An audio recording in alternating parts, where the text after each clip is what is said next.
वो कह रहे 2 मिनट रुक जा, भी तेरी साथ करते। जैसे ही मैंने वो प्लेट उठाई तो पीछे से मेरे एकदम चाकू मार दिया उन्होंने। जिस टाइम इनकी हालत थी ना, हमें पता है घर में शादी है भतीजी की और हम इसको लेके भाग रहे हैं। FIR मतलब सारा कुछ लिख के ले गए। उसके बाद एक बार भी पूछने नहीं आए कि इनकी हालत कैसी है या कैसे हैं या वो पकड़ा गया है। ना उन्होंने इन्फॉर्म करके बताया हमें कि भाई वो पकड़ा गया है कि नहीं पकड़ा गया है। एक ही था या और भी उसके साथ थे? वो अकेले ने मारा था उसने चक्कू तो मेरे। तो आप जानते हैं उस शादी में गेस्ट ही था? गेस्ट नहीं था, ठीक है, ऐसी बस जैसे हर किसी के उसमें घुस जाते हैं वो। अस्पताल में ठीक से इलाज नहीं हुआ? हाथ ही नहीं लगाया उन्होंने, ये सब मैंने कपड़े पड़े भी मैंने ही फाड़े हैं इसके। तो खतरा दोबारा आ सकता है, वो ऐसा कुछ कर सकता है। जब अभी तक कोई अफराद आया नहीं है तो अभी तो पीठ में मारा है, बाद में और कहीं भी मार सकता है वो।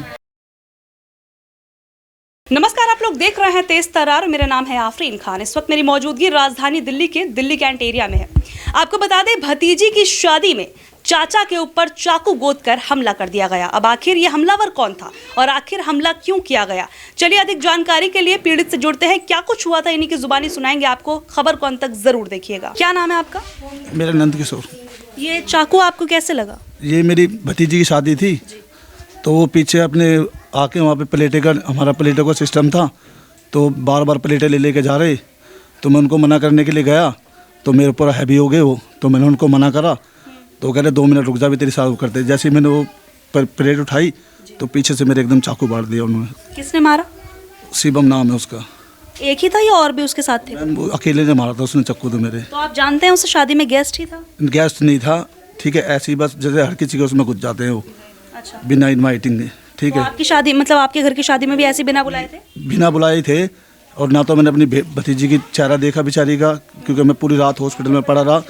मेरे को कल ही छुट्टी मिली है बस। अच्छा। नहीं, बारात देखी नहीं अपनी। कितने बजे की बात है ये? ये रात 11:30-12 बजे के समथिंग। कल की या परसों की? ये शुक्रवार की रात को। शुक्रवार की बात है। अभी कैसी हालत है आपकी? फिर मेरे को वहाँ पे लेके गए वो अपना सफदरजंग। वहाँ पे कोई सुनवाई नहीं हुई, ठीक है। तो मेरे पसीने पसीने, थोड़ा बहुत खून ब्लड बचा था बस मेरे अंदर। मेरे कपड़े पूरे खूनम खान, गाड़ी भी पूरी खूनम खान थी, ठीक है। उस कारण फिर मैंने अपनी सिस्टर को बोला कि बहन मैं यहाँ पे मर जाऊँगा। तो फिर मेरे को ये प्राइवेट में लेके गए शशि गोयल डॉक्टर के यहाँ पे, ठीक है। वहाँ से फिर मेरा ट्रीटमेंट चला, ठीक है। फिर कल मेरी यहाँ से छुट्टी हुई। तो आपने पुलिस कंप्लेंट करवा दी थी? मैम कोई ऑप्शन नहीं उठा रहा। कौन से थाने में गया मामला? दिल्ली कैंट सदर। आरोपी अब तक पकड़ा नहीं गया? नहीं मैडम, कोई कह रहा पकड़ा गया, कोई कह रहा नहीं पकड़ा गया, कोई कह रहा छुटा हुआ है, कोई कह रहा पकड़ा गया। पुलिस ने कुछ बताया नहीं आपको? कुछ नहीं बताया मैम। कोई पुलिस वाला आया हो, कोई ऑफिसर जो आपका केस देख रहा है? आईओ कौन है? आए नहीं मैम, नहीं फ़ोन कर रहे कि अरेस्ट हुआ है, वो नहीं हुआ है, ठीक है। आईओ वगैरह कौन है आपके केस की, कुछ पता? आप इनकी पत्नी हैं? हाँ जी, मैम बस उसी दिन आए थे जिस दिन केस हुआ था। उसके बाद FIR मतलब सारा कुछ लिख के ले गए। उसके बाद एक बार भी पूछने नहीं आए कि इनकी हालत कैसी है या कैसे हैं या वो पकड़ा गया है। ना उन्होंने इन्फॉर्म करके बताया हमें कि भाई वो पकड़ा गया है कि नहीं पकड़ा गया है। और अभी बता रहे हैं कि थोड़े दिन बाद बता रहे हैं कि वो नाबालिग है। 2003 की पैदाइश है उसकी, तो नाबालिग तो हो नहीं सकता मैम। वो 20 साल का है वैसे वो, लेकिन उसको बता रहे हैं कि ना उसका आधार कार्ड बना हुआ, ना जन्म पत्री बनी हुई है। मेरे छोटे छोटे बच्चे मैम, इनको कुछ हो जाता तो मैं अपने बच्चे कैसे पालती? उनको मैम सज़ा मिलनी चाहिए। आपकी क्या पहले भी कोई लड़ाई झगड़ा था या ऐसे ही बस यही बात थी? यही बात थी बस। शादी प्लेटों को लेने से रोका आपने तो इस बात पर? मैं, मेरे भैया ने जिनकी बेटी की शादी थी, उन्होंने मुझे प्लेटों पर खड़ा कर रखा था। हमारा प्लेटों का काम था, ठीक है। तो वो कह रहे थे आपकी ये प्लेटें ख़राब करें, इसके सिवा हम आपको फिर प्लेटें नहीं दे पाएंगे। इतनी बात मैं बोलने के लिए गया उनको। उसी बात पे मेरे से तू बोलते बोलते ऐसे ही मैंने बिरयानी का डेग उठाया तो उसने पीछे से आके एकदम चाकू मेरे मार के और भाग गया। और चाकू लगा और छोड़ दिया उसने। हाँ, और मेरे कपड़े दिखाओ मम्मी एक बारी। मेरे कपड़े पूरे ब्लड में। क्या बताएं मैम? कुछ नहीं किया। हाँ जी, मैं बहन हूँ। फिर वो वहीं से भाग गया था क्या? रोइए मत। मैम जिस टाइम इनकी हालत थी ना, हमें पता है घर में शादी है भतीजी की और हम इसको लेके भाग रहे हैं। इतना ब्लड गया कि हम ही जान सकते कितना ब्लड गया इनके शरीर से। डॉक्टरों ने भी कोई सुनवाई नहीं करी, ले लेके घूमे। इतना ब्लड जा चुका था, इतना वो जा 1.5 पॉइंट खून रह गया था। डॉक्टर ने इन्फेक्शन इतना फैल गया था, सब कुछ इतना हो गया था, क्या करते फिर बताइए आप। ये इनकी मदर है, ये देखिए कपड़े देखिए इनके। और कोई सुनवाई नहीं हो रही। वहाँ से आ रही है उनकी मदर, आ रही है उनकी मौसी आ रही है। ये देखिए आप, ये देखिए हमने सबूत भी रख रखा है, ये नहीं कि हमने कुछ वो कर दिया। ये देखिए सफदरजंग वालों ने इतनी लापरवाह करी है, कोई टोन कुछ नहीं, मेडिसिन वगैरह कुछ ही नहीं। अस्पताल में ठीक से इलाज नहीं हुआ? हाथ ही नहीं लगाया उन्होंने, ये सब मैंने कपड़े पड़े भी मैंने ही फाड़े हैं इसके। कॉटन से साफ भी मैंने किया, कुछ ही नहीं। मैंने उसमें सफदरजंग में मैम थी, ज्योति मैम, उन्होंने कुछ ही नहीं किया। मैंने हाथ जोड़े, सारे कागज़ वागज बनवाए, सारे एक्सरे अल्ट्रासाउंड करवाए, सब कुछ करवाया, कुछ ही नहीं। कभी हमें इधर भेज रहे, कभी उधर भेज रहे। अरे पेशेंट को तो देखो, मर जाए, चाकू लगा हुआ, कुछ हुआ तो कुछ तो देखो, कागज़ तो बन जाएंगे। ये मर जाएगा तो बॉडी बांध के दे दो कि मर गया, ले जाओ। हाँ, क्या करे बताओ। ठीक है हालत अभी तो ठीक है मैम, जब लेके गए तो ठीक ही होगा, नहीं लेके जाते, नहीं वहाँ से लेके आते सफदरजंग से तो मरा ही समझ लो। आप ही की इसी शादी में?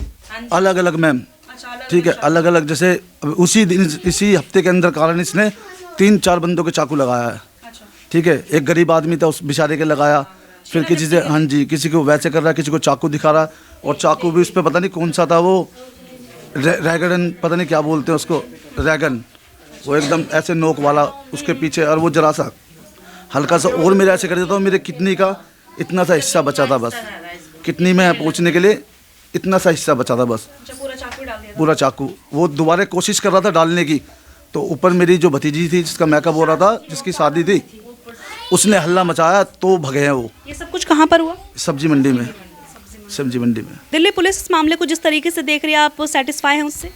नहीं मैम, मेरे को तो नहीं लगता। कोई कहता है अरेस्ट हुआ है, कोई कहता नहीं अरेस्ट हुआ है, नहीं हमारे पास कोई कॉल करी है, नहीं हमारे को बुलाया गया है, ठीक है। जो अपराधी है वो घूम रहा है, या कोई कह रहा है उसको बंद कर लिया है, कोई कह रहा है घूम रहा है, ठीक है। अभी तक तो हमारे पास नहीं किसी पुलिस वाले का फ़ोन आया, नहीं हमारे पास आए, ठीक है। और जब मैं हॉस्पिटल में था तो यहाँ पर आके बार बार तंग करके जा रहे हैं, ऐसा है वैसा है, और अभी तक जब मेरी कल से छुट्टी हुई है, अभी तक कोई पुलिस वाला नहीं आया। क्या अभी भी कोई खतरा दोबारा आ सकता है, वो ऐसा कुछ कर सकता है। जब अभी तक कोई अपराध आया नहीं है, तो अभी तो पीठ में मारा है, बाद में और कहीं भी मार सकता है वो, ठीक है। मेरे को अपने बच्चों का भी खतरा है मुझे, ठीक है। मेरे छोटे छोटे बच्चे हैं, ठीक है। कोई एक्शन ले ही नहीं रही दिल्ली पुलिस, नहीं कोई। आपकी वैसे तो कोई दुश्मनी नहीं थी ना? कोई दुश्मनी नहीं है मैम मेरी दोस्त से, यही बात थी बस। सिर्फ प्लेट में लेने से मना करा था कि हमारे प्लेटों का काम है, मेरी अभी न बाराती आए हैं ना कोई आया, और तुम पहले ही 15-20 प्लेटें खाने के हो गए। उसी बात को मुझसे तू मैं करके, जैसे मैं पीछे ग्रुप था क्या? क्योंकि अगर एक व्यक्ति होगा तो 1-2 प्लेट ही खाता है। हाँ नहीं मैम, उसके साथ लड़के खड़े थे, और भी लड़के खड़े थे, मगर चाकू का हमला उसी ने करा मेरे पीछे से। ये पूरी खबर आपने देखी। इस खबर को लेकर आप जो भी कहना चाहें कमेंट करके जरूर बताइएगा, लेकिन कहीं ना कहीं ये स्थिति चिंताजनक बनती जा रही है। आज की ही बात करें तो 2 से 3 मर्डर्स की खबरें मैं कवर कर चुकी हूँ। पहले मैंने तिलक नगर की कवर की, इसके बाद अभी मैं सराय काले खां से आई हूँ, और उसके बाद अब हम दिल्ली कैंट इलाके में पहुंचे हैं। आप अंदाजा लगाइए, अगर एक दिन में ही 3 से 4 इस तरीके की खबरें सामने आ रही है, तो राजधानी दिल्ली के हालात बद से बदतर किस तरीके से देखने को मिल रहे हैं। पूरी खबर आपने देखी। इस खबर को लेकर आप जो भी कहना चाहें कमेंट करके जरूर बताइएगा। आज के लिए इतना ही, मुझे दीजिए इजाजत। दिल्ली से कैमरा पर्सन नरेश कुमार के साथ मैं आफरीन खान। अगर आपको हमारी ये वीडियो पसंद आई हो तो इसे लाइक एंड शेयर करना बिल्कुल भी ना भूलें। इसके साथ ही हमारे चैनल तेज तरार को जरूर सब्सक्राइब करें, और हाँ, बेल आइकन को दबाना बिल्कुल भी मत भूलिएगा, जिससे दिल्ली से जुड़ी तमाम खबरों की नोटिफिकेशन सबसे पहले आप तक पहुंचे।